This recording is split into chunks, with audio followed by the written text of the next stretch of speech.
This is a steam reforming process, also known as an SMR, steam methane reforming. And it's the reaction between methane gas, steam to produce carbon monoxide, and hydrogen gas. And it's the most common method right now of producing hydrogen gas. If you want to learn more about this diagram and more about the process, I've got a link at the end of this podcast, and you can go visit that. They have a lot of really good information on it.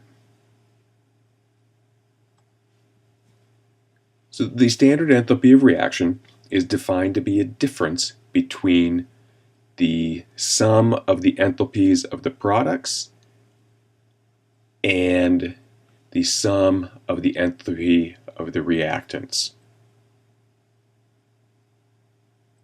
So the S symbol in front, that's a summation symbol. It's the final values minus the initial values. So for this reaction, the way it's written, the standard enthalpy of reaction is positive 206.0 kilojoules. It's endothermic, which means you have to supply enthalpy for this reaction to occur.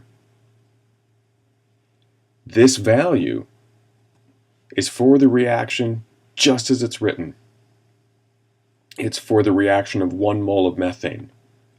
Well, it's also for the reaction of 1 mole of steam, the production of 1 mole of carbon monoxide, and the production of 3 moles of hydrogen gas. So this podcast is about basic thermochemical manipulations. There are 2 basic manipulations, and one of them is to change how much you have. So instead of 1 mole of methane, what if I want to react 2 moles of methane? Then I have to adjust all the coefficients of the balanced chemical equation accordingly. I now have 2 moles of steam, 2 moles of carbon monoxide, and 6 moles of hydrogen gas.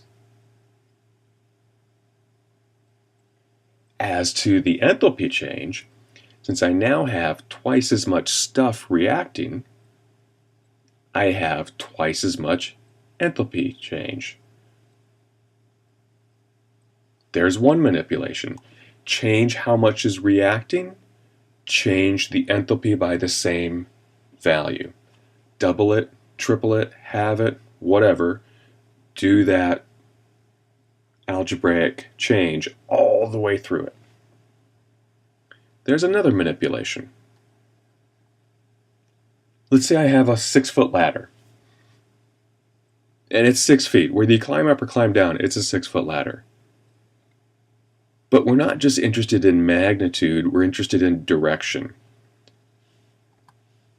If I take my axis as going from the ground and up as positive, if I climb up the ladder, I not only go 6 feet, but I actually go positive 6 feet. And then if I climb down the ladder, I go negative 6 feet. Sign tells you direction. So let's look at this reaction again. It's endothermic, which means you have to put enthalpy into it. What if I reverse the reaction? You can reverse this reaction.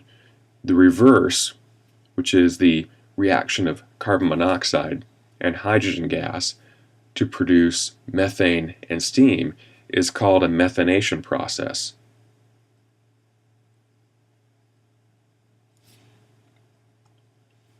What does that do to the enthalpy change? Well, if the forward direction was endothermic, you had to put enthalpy in, then the reverse of it is exothermic. You get enthalpy out of it. So change the direction of the reaction, change the sign on the enthalpy change. Let's see if I can illustrate it differently. So there's the reaction again. This is the way they're commonly written. The enthalpy is pulled out of the chemical equation. But I can write the chemical equation with the enthalpy inside of it. So if I do that, positive value means endothermic. So I have to put it on the reactant side. Now what about the reverse? The reverse is exothermic, which means enthalpy is produced. Therefore, it goes on the product side.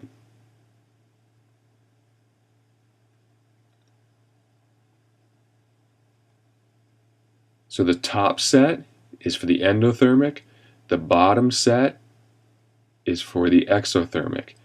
Notice that when I stick the enthalpy into the chemical equation, you don't go plus or minus, it's just always plus. Because when it's pulled out, when you write delta H0 equals blah, that's when you put the sign. Because the sign dictates direction, endothermic or exothermic.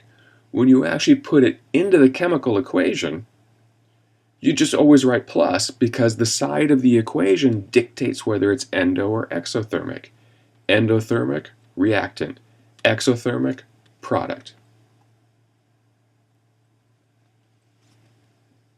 So that's why when you change the direction, when you swap the reactants and products, you change the sign.